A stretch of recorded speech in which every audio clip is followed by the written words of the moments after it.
જય શ્રી કૃષ્ણ. જય હો, મંગળમય હો. આવો, માના ત્રીજા ખજાનાનું પહેલું રત્ન જ્ઞાન પ્રાપ્તિ માટે જોઈએ. પ્રથમ કઈ વાતનું જ્ઞાન પ્રાપ્ત કરવું છે? જ્ઞાન અને જાણકારીમાં ઘણો ફરક છે.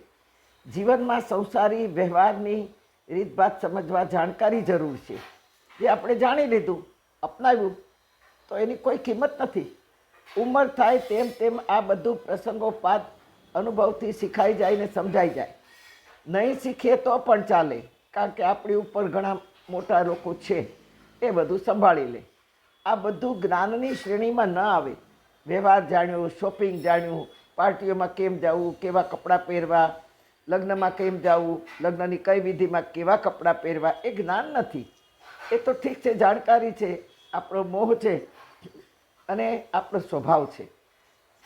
એને જાણકારી કહેવાય, જ્ઞાન ન કહેવાય. જ્ઞાનની શ્રેણીમાં ના આવે.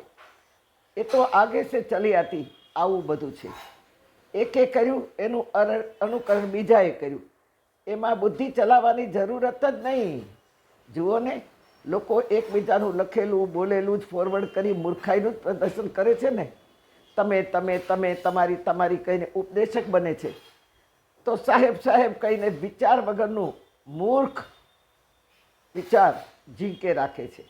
શું આવું બધું જ્ઞાનની શ્રેણીમાં આવે ખરું? અરે આ તો ગોખેલું જ્ઞાન છે, પોતાને ચમકાવવાનું જ્ઞાન છે, સેલ્ફીનું જ્ઞાન છે. એને પોપટિયું જ્ઞાન કહેવાય.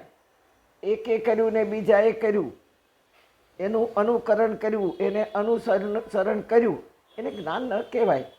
જ્યારે મા ગીતા કહે છે કે જાણવાની, સમજવાની જિજ્ઞાસાથી કંઠસ્થ થાય, એને જિજ્ઞાસુ જ્ઞાન કહેવાય. શરૂઆતમાં એ સમજાય નહીં, ગળે ઉતરે પણ નહીં, એટલે આપણે મૂકી દઈએ. આપણે એ જ્ઞાન સાથે શું લેવા દેવા? આપણને જાણવાની કોઈ ઉત્કંઠા નથી. અને જો ઉત્કંઠા જાગે તો એ ઉત્કંઠા જિજ્ઞાસામાં પરિણમે. એક વાત જાણવાની ઈચ્છા કરી, પછી જાણે જ રાખવાનું. સમજાય કે ન સમજાય, એકને પૂછીએ, બીજાને પૂછીએ, જાણકારને પૂછીએ. આપણી જેવડાને તો પૂછાય જ નહીં.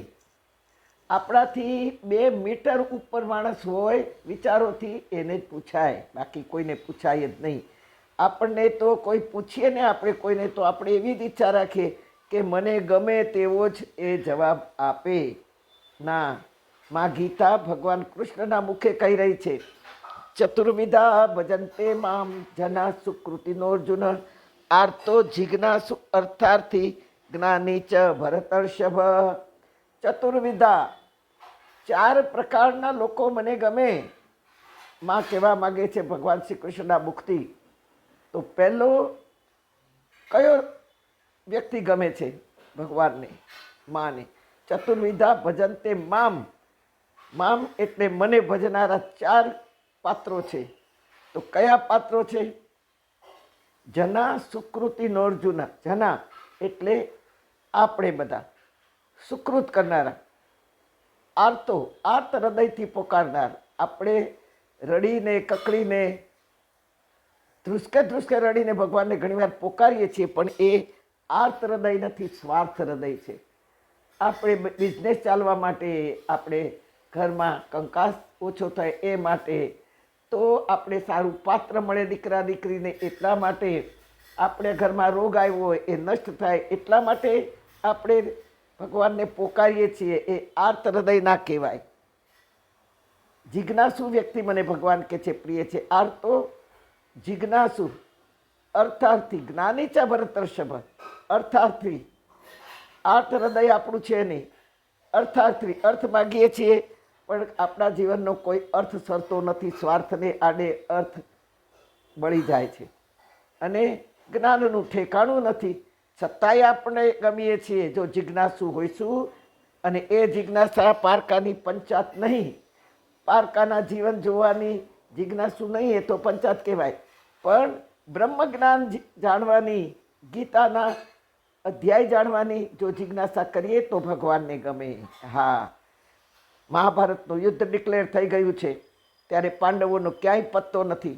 ભગવાન કૃષ્ણે મહર્ષિ વ્યાસજીને અને ઉદ્ધવજીને પાંડવોની તપાસ કરવા માટે 4 દિશાએ મોકલ્યા છે. કૌરવો સાથે ચોપાટ રમતા પાંડવો હાર્યા છે. છલ કપટથી પાંડવોને હરાવવામાં આવ્યા છે અને 14 વર્ષનો વનવાસ થયો છે અને પાંડવો વન દર ભટકી રહ્યા છે.